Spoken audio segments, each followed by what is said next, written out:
Welcome! You're listening to Making Relationships Work. We're a company focused on women and their marriage. We lead and teach women just like you how to grow into and access, whenever you need to, your wise woman self. The part of you who is deeply connected to your purpose, your innate wisdom, and your husband and family. We teach women in marriages how to rebuild trust and connection, to work through conflicts no matter how deep, no matter how painful, and to lead your marriage to a place where the two of you experience marriage mastery.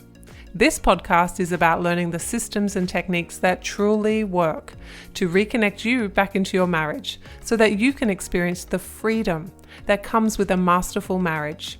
Since this podcast is totally free, if you're getting tons of value and you want to support us and make sure that you get more of this good stuff, subscribe below and rate and review our podcast today. Now, on to the show. Hello, women making marriages work. Hello, making relationships work. It's me, it's Meg. I'm really delighted to be here today to be talking with you about safety in marriages. We'll get started with talking about why safety is so important. And Leilani, you're here now. Can you just let me know? You can hear me. Beautiful. So tonight we are talking about what is safety when it comes to marriage? Why is safety so important? How do we define what it is? And how do we grow it? And when we're talking about safety, I want to be really clear. I'm not talking about emotional safety in terms of verbal abuse, and I'm also not talking about physical safety. Both of those things belong in a really specialist pair of hands that will be in person and local to you. So if you are somebody who is experiencing domestic violence or domestic abuse, this post is not for you, because this is for somebody who is in a space of a marriage where perhaps from time to time there's words that are exchanged that are hurtful, but there is not abuse at that level. Okay, and so if you need any resources, then you'll feel free to reach out to me and we will reconnect you. But we are not the service for that. Okay, so hello, Tessa. I'm so glad that everybody is here. I'm so glad that we're working. We are now going to launch straight into our topic. So we're talking about what is safety when it comes to marriage? How do we define it? Why is it important? And how do we grow it? So let's define safety. What safety is that sense of we, us against the world. Two of us kind of huddled. I always think it's like a huddling under an umbrella. Hey, Rebecca. And what I mean by that is that if there's an outside problem, like at work or at in the community or with your extended family, you and your husband have this sense, well, aren't they missing out on not having us? We are amazing and we've got each other. And that is very high safety. The other part of being in a high safety marriage or relationship is about emotional intimacy. So it's about being able to be all parts of yourself and to be able to show those things. So in a previous life of mine, I used to work in corporate leadership roles, and I used to develop managers and very senior leaders. And one of the things that we always talked about was when I would assess people using psychometric profiling or things like that, we would look at preferences. And so preferences would be around what behaviors or skills do I put on when I'm doing a role. So if we're talking about doing a role as a leader in a company or as a mum, or as a friend in the community, sometimes we access parts of ourselves that match the role that we have. They're all parts of our identity, but we use them in different spaces and places. I mean, you know this. But what we always used to assess for was who you are when you can just be yourself. So this is like and this is the link, I guess, to emotional safety. It's like that idea that when you walk in through the door and you're home and you kick off your shoes and you get yourself a cup of tea or glass of wine, if that's your thing, and you can just kind of shrug off the day. Whew. And you can have that moment where you are finished with all of the work. You finish with all of the roles that need to be played. Now maybe it's nighttime routines and that kind of stuff. Dinner might have to be made, but it's in a different frequency of energy that's required of you. When we're in that space, the way I defined it back then with all of my leadership kind of consulting work that I did was you are who you really are in those moments. It's like a shoes off approach.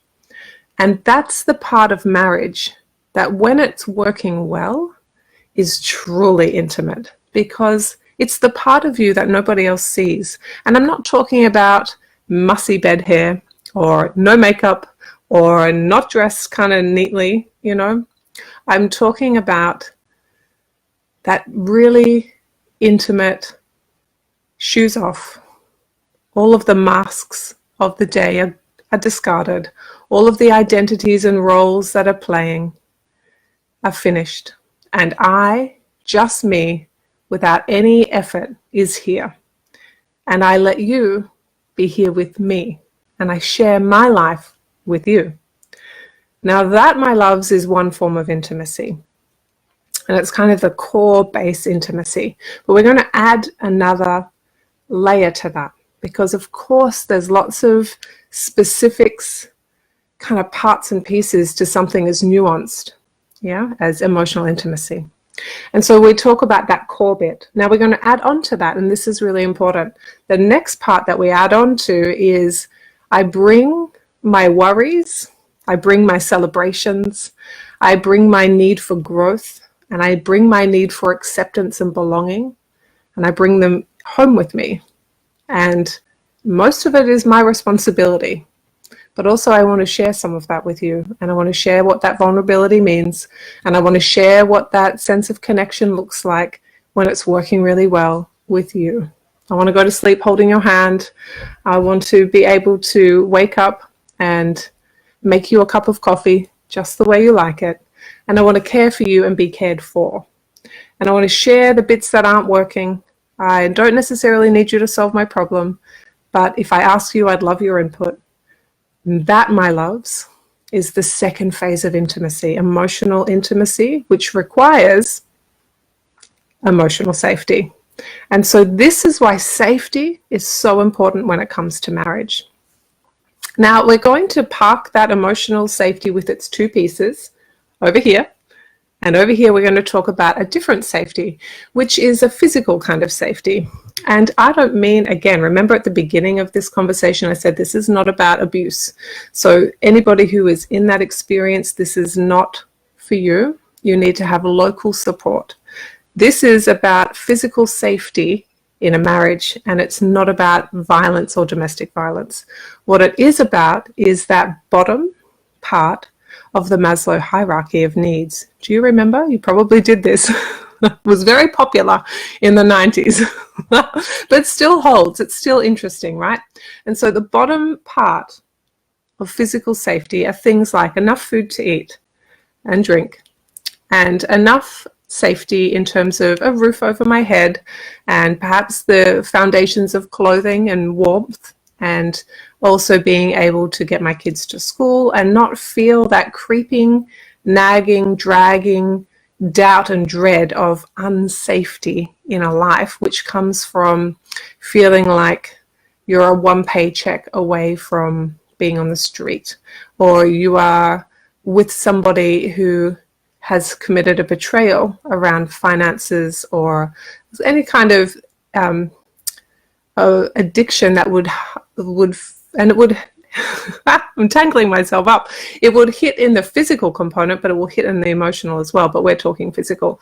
Any kind of or safety that means that you're not vulnerably exposed to your physical safety being compromised. And so this includes health. It includes where you live, whether you have food and enough clothing, whether you can participate in kind of good quality of life experiences. All of those things tell you, your nervous system, that you're safe.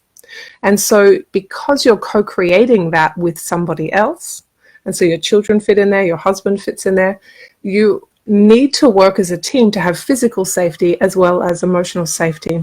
And when those foundations are in place, what we see is a very strong kind of family unit, or a husband and wife, or a couple. Yeah, that's what we see. We see something very, very strong. And what I love about that is that from there, you've got enough kind of energy and trust because you're safe, yeah, to be able to do the hard work. And the hard work always comes in a marriage. There's no way that it can't come. And do you know why? Because it's the whole point of being married. And so I love the philosophy, and I've never heard anyone else really talk about it, so I don't have a name for it, but I love the philosophy that we marry the person who's our greatest teacher. Yeah, so we come from a family of origin of teachers. The people that we are born into become our first series of teachers. Then the family that we make with somebody becomes our next season of teachers. And so that means that our job in a partnership is to be able to stand side by side and to be able to grow each other and to be able to gently kind of shine a light on the other person. And I don't mean in terms of a controlling or a you should or I notice this about you. I do not mean that, my loves. No, no, no, no, no.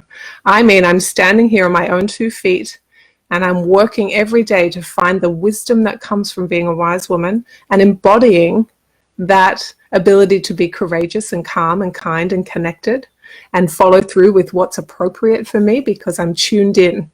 Yeah, I'm attuned to myself and I'm making wonderful decisions for myself and for my dependents. And when you're in that space, the light that emanates from you is so bright that the other person can feel that and can feel the reflection and therefore can see themselves. Yeah.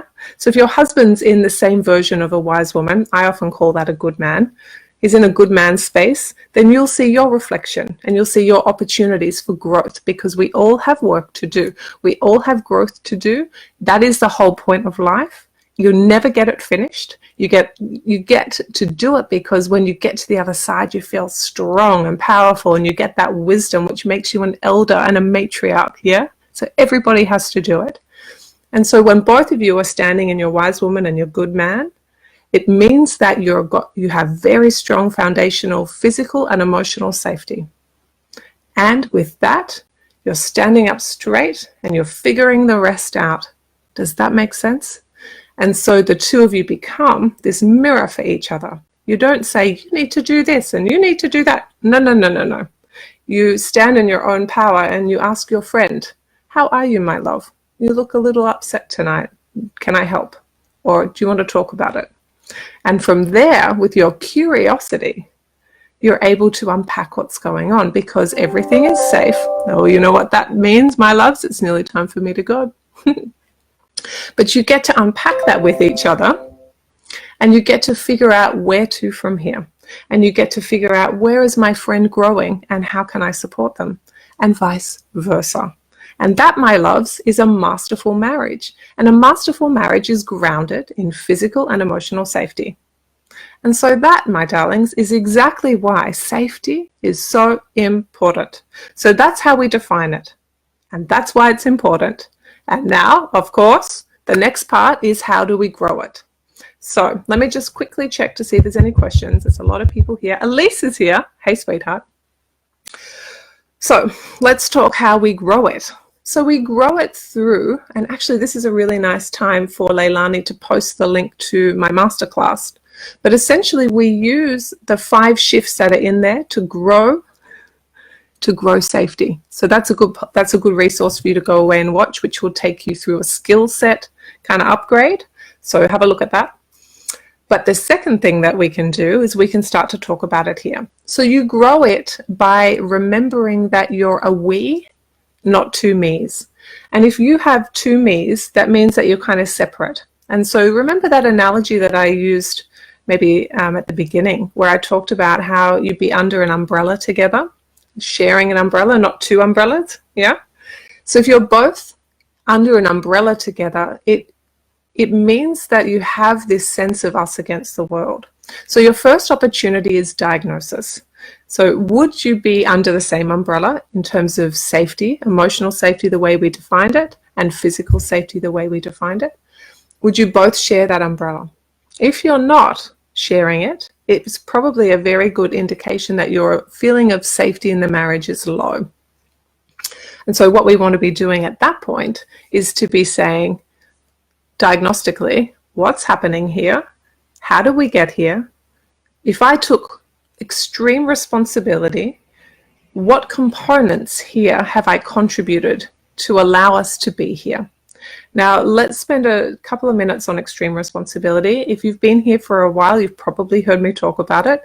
I absolutely believe in extreme responsibility. And what that means is that if you look at the way your life is constructed, you have complete and utter responsibility for the experience you're having.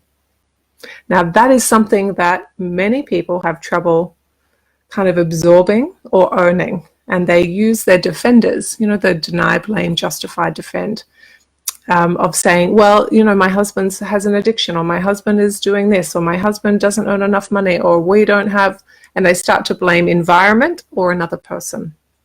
And they are factors. So don't get me wrong, they're factors, but your responses to those things are well within your control, 100% within your control. And so when you put on the extreme responsibility hat and you take responsibility for your life and where it is and the lack of safety that you have in your marriage, then you have every single opportunity in the world to change that, because you are 100% responsibility for the experience you're having.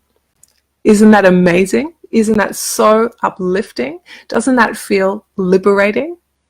Yes. So what do? You do a diagnostic. What has happened? You get your curiosity friend hat on and you say, how did we get here? When did this begin? Probably about 6 years ago. Marriage crises take about 6 years to really peak. So think back about 6 years and then say, what just happened? How did we get here? What stresses have there been? When did we start to divert? Which ways is my friend, which is your husband, which ways is he trying to come closer to me? Am I accepting those things? Am I pushing him away? Where can I add more emotional intimacy? Where can I add more physical intimacy? Where can I add more emotional safety? Where can I add more physical safety? And when you add those things in, they're what we call protective factors, which mean they allow the marriage to feel safe and held and secure and supported and worthwhile and warm and comforting and connected. And isn't that what safety is? So will it take you a minute? Yes. Will you have to work focusedly and determinedly for more than a week on this? Yes. It's taken you probably 6 years to get to this. This is not a quick fix. Yeah? But if you decide to begin the emotional safety up-leveling in your marriage, you will start to realize that you can influence this, you can lead, you can courageously connect and reconnect. And when you start to have that momentum in the marriage moving, then you can start to work through the derailers or the problems that you have. Now, as always, I'm really happy to help. So if you want my help, watch that masterclass. Feel free to book a call. I will let you know, though, that we are pretty full when it comes to calls at the moment. So if you're trying to get in, it's tricky. So that's why we're hiring at the moment, so that you can have more of these calls. So what I'll get you to do, if you notice that you can't get in, subscribe to our waitlist and we will email you when there is an unexpected cancellation or a reschedule. So a spot opens up and you can be in a first come, first serve basis. So if you want our help, we want to help you. We want you to know what that safety feels like to live in. Yeah? We want you to have that experience of extreme responsibility where you are literally loving the life you have created. And we want to be the people that help you with that. So if you want our help, feel free to watch that masterclass. Leilani will put it below. And you can leave me any questions that you have now. I'll just do a quick scroll down to see if there's any. Maori, this will replay, so that's fine. And Rebecca's having trouble getting on. So I'll leave Leilani to help with that. All right, my loves, that's probably enough from me. The next time you see me, I will be recording this from a different location and it will be somewhere stateside. So one thing you probably don't know about me is that we travel to America 3 times a year. We have a great love affair with America, and we're there in April and we're there in July and October. So I will see you in San Diego. Actually, that's where I'll be. So my next live for you will be America, and I will not be in this background. So I can't wait to say hello to you then. I love this community. I love what we've created here. I love each one of you. Thank you for the work that you do in nourishing yourselves so that you can show up as these beautiful, wise women. Let's do this, my loves. Have a wonderful weekend, and I'll see you in San Diego on Monday night at our next live. All right, much love. Bye, sweethearts.